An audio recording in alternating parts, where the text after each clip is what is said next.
Bom dia a todos, professor Jean Patrício, e hoje eu quero compartilhar com vocês mais um vídeo do nosso canal Diálogos com História e com Direito, onde eu vou conversar um pouco com vocês sobre a recente decisão do Supremo Tribunal Federal, do ministro Luiz Fux, onde ele afirma numa liminar expedida pelo Supremo do processo que corre do Supremo Tribunal Federal, qual o real papel das Forças Armadas no contexto democrático.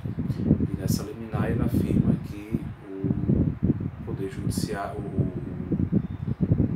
o Exército, as Forças Armadas em si, como um todo, eles não têm o que nós chamamos de poder moderador. E na realidade esse vídeo é para explicar para os meus ouvintes, para os meus alunos, para os amigos, qual é realmente o papel das Forças Armadas num contexto democrático. Quer dizer, qual é o papel que as Forças Armadas têm. E fala-se muito de um poder moderador. Esse vídeo ele vai ser dividido em dois momentos. O primeiro deles, que é esse que eu estou gravando agora, onde eu vou fazer uma análise histórica das Forças Armadas. Qual foi realmente o papel das Forças Armadas durante, principalmente, o Império e a República. No segundo momento, eu vou fazer uma análise, e aí, do ponto de vista constitucional, qual é realmente o papel das Forças Armadas dentro do contexto democrático e o que prevê a Constituição Federal sobre o papel das Forças Armadas. Qual é o papel das Forças Armadas no contexto democrático. Primeira observação que eu gostaria de fazer. As Forças Armadas, elas não têm e nunca tiveram um papel que nós chamamos de poder moderador. Primeira coisa que a gente deve observar, eu acho muito curioso porque as pessoas, há uma confusão muito grande em relação a isso. Primeiro que o Exército, e aí a gente coloca as Forças Armadas como um todo, elas nunca foram um poder. Elas sempre foram uma instituição.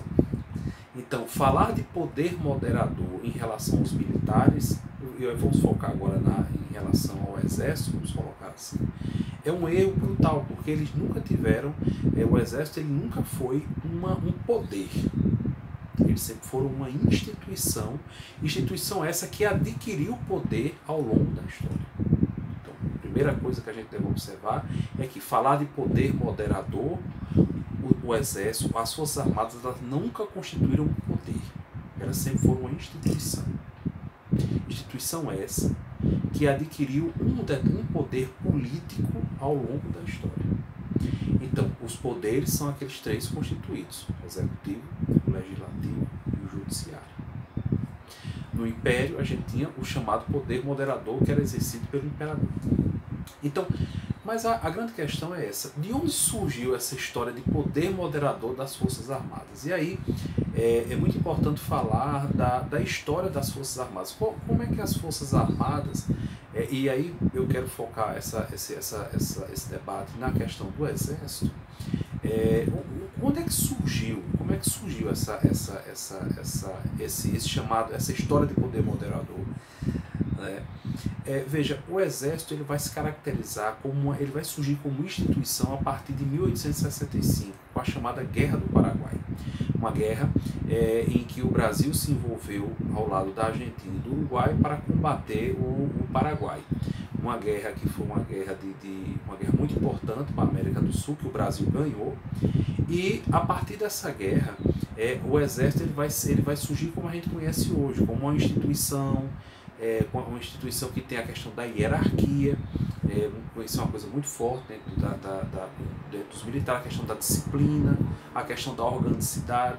Então, a partir da Guerra do Paraguai, o Exército vai surgir realmente como uma instituição.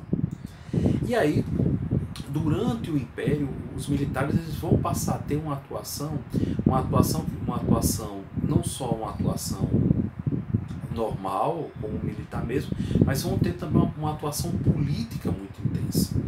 E por exemplo, a partir de 1883, a gente vai ter uma questão chamada questão militar envolvendo o Sena Madureira. Quer dizer, durante o Império, os militares eles vão começar a ganhar tá certo, a ganhar uma força, não só essa força militar, como a gente conhece, mas também uma força política, que vai ter um desdobramento na proclamação da República. A proclamação da República, ela foi como é que eu posso dizer para vocês, foi um golpe de Estado, liderado por uma ala ideológica do Exército, Benjamin Constant, o Major Solon Ribeiro, né, que derrubaram a monarquia. Veja que há um protagonismo aí político, do Exército.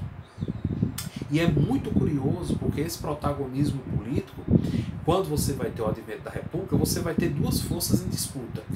Esse poder militar, que fez a proclamação, mais ideológico, e um grupo econômico, que são os cafeicultores paulistas. Entre um e outro, quem vai prevalecer é o poder civil com os cafeicultores.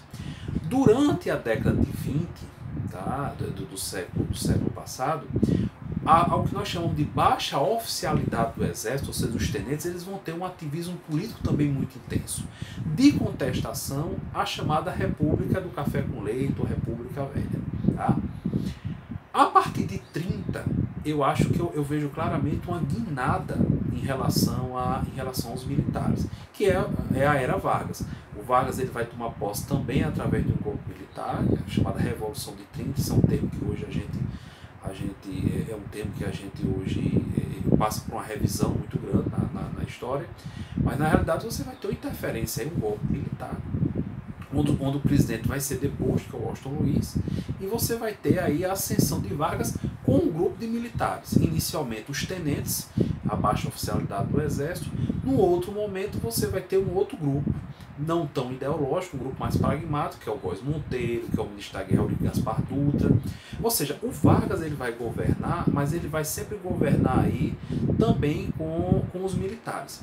E a grande questão que eu coloco é o seguinte: quando a gente fala de poder moderador, a gente deve observar que, na minha interpretação, as Forças Armadas elas nunca agiram como poder moderador, elas sempre agiram como o próprio poder.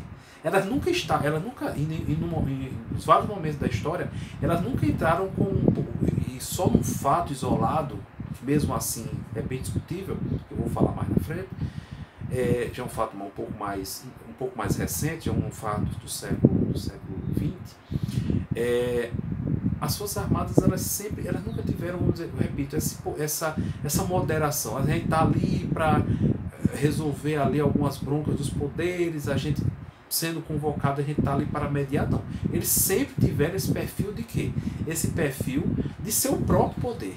Quer dizer, uma instituição que passa a exercer o poder político, que nós chamamos de militarismo. Tá certo?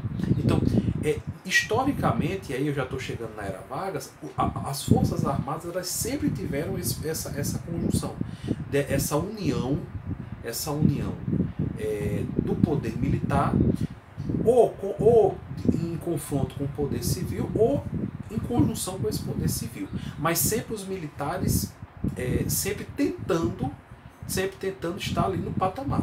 Quer dizer, o que eu quero colocar é que nunca houve essa mediação. Quer dizer, a gente está aqui para mediar, não. Eles sempre agiram para exercer o poder real, o poder de fato, que é o que nós chamamos de militarismo. E aí, o Vargas ele vai governar extremamente ligado com os militares, lembrando que vai ser uma ditadura. Quer dizer, o poder civil ele vai estar subjugado ao poder militar. Isso foi uma experiência que nós tivemos já na Era Vargas, uma experiência extremamente negativa, né? Do ponto de vista das instituições democráticas. Em vez de os militares aí não agiram como mediador, os próprios poderes foram fechados, o Congresso, o Poder Judiciário foi limitado, tá certo? E aí, no caso, você vai ter a democratização de 45 pós-Vargas. O que é que nós vamos ter novamente? Nós vamos ter o poder civil, e aí é uma democracia. Por outro lado, os militares sempre atuando de uma forma, sempre atuando com viés político. E aí, você vai ter vários exemplos. Na morte do Vargas ia ser dado um golpe de Estado, 54, o poder civil com o poder militar.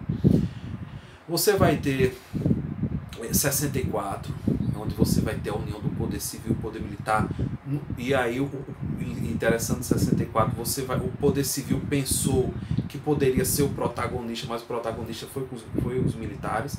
Uma questão de disciplina militar acabou havendo uma conjunção de fatores e veio 64, onde os militares vão ser o próprio poder novamente, quer dizer, o poder civil vai ficar subjugado ao poder militar. E aí vem novamente uma ditadura. Todo esse contexto que eu estou falando para vocês, houve um único fato na história recente da política brasileira, em que os militares eles agiram realmente como guardião das instituições democráticas, que foi que aí eu estou falando num momento de grave crise, que foi o chamado contragolpe de 55, onde o general Lott, que era o ministro da guerra, ele identificou que estava se planejando um golpe militar, um golpe civil militar, e ele, como ministro da guerra, ele colocou a tropa na rua. Mas ele fez o seguinte: eu estou aqui para garantir o pleno funcionamento das instituições democráticas. Ele resolveu o problema, e aí ele chegou para o poder civil e disse: nós militares não somos políticos, nós estamos aqui do ponto de vista constitucional para defender a lei e para defender a ordem. Isso está sendo feito. Então, nós estamos numa crise político-militar, uma crise política, nós militares estamos aqui para garantir a lei e a ordem, e aí agora a classe política que resolve o problema. Quer dizer, ele agiu realmente de acordo com a Constituição. Você vai ter 64, onde 64 novamente os militares eles vão atuar como protagonistas. E aí não como um poder moderador, eles vão atuar como uma instituição que vai atuar como o próprio poder, quer dizer, o poder militar é o poder supremo, é o comando supremo da revolução, eles se intitulavam. E aí você vai ter uma série de desdobramentos pós-64, você vai ter o AI-5, você vai ter privação, os poderes vão estar altamente limitados. Só para vocês terem uma ideia, eu estava vendo um depoimento de um grande ministro do Supremo Tribunal Federal, Evandro Lins e Silva, que foi membro da Academia Brasileira de Letras. Ele disse que ele foi aposentado pelo ato institucional número 5, ele dizia que foi um grande erro, porque o Supremo Tribunal Federal, ele perdeu literalmente a sua função, que era de guardião da Constituição. Ele passou a ser meramente um tribunal de recursos. Quer dizer, ele perde o seu papel constitucional, ele perde o seu papel de guardião da Constituição, porque o poder é exercido agora pelo Comando Supremo da Revolução, chamava-se Revolução de 64, enfim. Então, esse papel moderador, na minha interpretação, ele nunca houve, no sentido assim, de você tá ali, tem uma crise, a gente vai estar ali organizando, moderando, mas assim, você vai ter a supremacia do poder civil. Nunca houve isso. O que houve foi uma supremacia, uma divisão, e nessa divisão os militares sempre tentando ganhar mais espaço, ou realmente uma supremacia desse poder militar. Mas o que eu vejo é que nunca houve o que nós chamamos de moderação. Isso nunca houve na história. Há uma confusão muito grande em relação a isso, o papel moderador dos militares. E aí você vai ter o que nós temos, você vai ter a chamada redemocratização, que é o que nós estamos vivendo hoje. A Constituição Federal de 88, isso é um outro vídeo que eu vou gravar mais na frente, que é o próximo vídeo. A Constituição Federal de 88, ela é muito clara no artigo 142 qual é o papel das Forças Armadas, tá? Do ponto de vista constitucional. Uma coisa que eu queria deixar muito claro é que nós não somos contra os militares, e deixar claro isso porque os militares eles prestaram e prestam relevantes serviços à nação. O que a gente é contra, e aí eu fiz toda uma digressão histórica para mostrar isso, é o que nós chamamos de militarismo. Tá? Quer dizer, é o que nós chamamos de esse papel moderador das Forças Armadas, a meu ver, ele nunca houve, repito. Primeiro que falar de um papel moderador, de um poder moderador, os militares nunca foi o Exército, a Marinha Aeronáutica. As Forças Armadas nunca foram poderes, são instituições subordinadas aos poderes. Por exemplo, o presidente da República ele é comandante em chefe das Forças Armadas. Então, as Forças Armadas estão subordinadas aos poderes. Elas só devem agir quando requeridas pelos poderes, tá? Para garantir a lei e a ordem, a defesa da pátria. Mas falar de pensar nas Forças Armadas como uma instituição que vai estar se envolvendo nas questões dos poderes, isso é algo extremamente perigoso. E se você for olhar toda a história política brasileira, isso nunca houve. Quer dizer, muito mais, repito, estou sempre repetindo essa temática porque é algo extremamente relevante, muito mais do que você ter um poder, uma instituição que vai estar mediando, os militares eles sempre tentaram ter o poder de fato.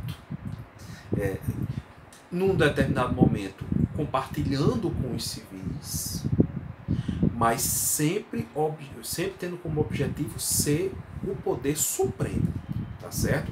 Isso aconteceu com a proclamação da República, isso aconteceu com a Revolução de 30, isso aconteceu em 64, tá?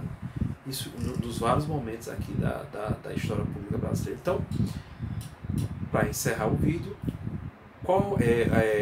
as Forças Armadas, elas sempre tiveram um papel moderador na história pública brasileira? A resposta é não. O papel das Forças Armadas, a meu ver, primeiro, se falar das Forças Armadas como poder é um erro, ela é uma instituição dentro do contexto democrático e, historicamente, sempre foi um papel não de moderação, mas um papel de supremacia do poder. Quer dizer, sempre eles estavam buscando ter o poder, realmente o poder absoluto. Tá? Então, eu agradeço a audiência de vocês e no próximo vídeo eu estarei gravando, eu estarei conversando e aí do ponto de vista constitucional, do ponto de vista do direito constitucional, qual realmente é o papel das Forças Armadas hoje no contexto democrático. Muito obrigado, curtam o nosso canal, cliquem, façam comentários.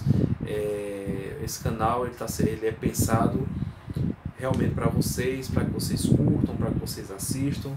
A gente tenta abordar temas complexos como esse, mas de uma maneira bem didática, da maneira mais objetiva possível. Um grande abraço para vocês, muito obrigado, tenham todos aí bons estudos e boas pesquisas. Muito obrigado.